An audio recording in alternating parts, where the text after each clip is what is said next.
এই হ্যালো, তুমি কার সাথে কথা বলতেছিলে এতক্ষণ? গুলশান থেকে বেবি খালা কল দিছিল। এই গুলশানের বেবি খালাটাকে আমি যখনই তোমার কাছে কল দিই তখনই শুনি এই বেবি খালার সাথে কথা বলতেছো। তখন খালা হয় দিছে কল, কি করব? আচ্ছা ঠিক আছে, যেটা বলার জন্য কল দিছি। আচ্ছা আমি তোমাকে আইফোন দিই না? হ্যাঁ দিছো। জুয়েলারি দিই না? হ্যাঁ দিছো। বিকাশে ক্যাশ দিই না? দিছো। তুমি আমাকে কি দিছো? আমি কি দিব তোমাকে? কিছু দিছো? তুমি তো বিদেশ থাকো। আমার একটা জিনিস চাই তোমার কাছ থেকে। কি জিনিস? তো বিদেশ থেকে তো কি হয়েছে, তুমি পাঠাইতে পারো না?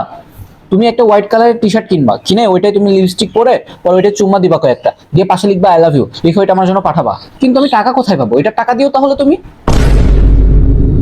এটার টাকাও আমাকে দিতে হবে? হ্যাঁ। বাহ, ঠিক আছে, এটার টাকাও আমি দিলাম। ওকে ওকে। কিন্তু এটা পাঠাবো কিভাবে? কিভাবে পাঠাবা মানে এটা ফিনিক্সের মাধ্যমে পাঠাবা। এটা একটা ইন্টারন্যাশনাল কুরিয়ার সার্ভিস। এটার মাধ্যমে যদি তুমি পাঠাও তাহলে 5 থেকে 7 দিনের মধ্যে তুমি পাঠিয়ে দিতে পারবা। আর অন্যান্য যারা ইন্টারন্যাশনাল কুরিয়ার সার্ভিস আছে তাদের থেকে এখানে ছাড় অনেক কম টাকায় তুমি পাঠিয়ে দিতে পারবা। আর এটা হচ্ছে তুমি বিশ্বের যে কোনো দেশে পার্সেল পাঠাইতে পারবা, বুঝছো?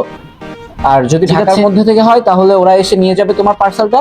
আর যদি ঢাকার বাইরে হয় তাহলে তোমাকে যে কোনো একটা নর্মাল কুরিয়ার সার্ভিসের মাধ্যমে ওদের অফিসে পাঠিয়ে দিলেই হবে। ওদের অফিসের ঠিকানা হচ্ছে উত্তরা সেক্টর 1-এর 12 নম্বর রোডের হাউস 19-এর গ্রাউন্ড ফ্লোরে। পাঠাই দিও। ঠিক আছে। ওকে। হ্যাঁ। ওকে ওকে। আর এটা পাঠানোর পর আমি তোমার জন্য কিছু গিফটস পাঠাবো। সত্যি? হ্যাঁ। Okay okay, I love you. I love you too. Bye by.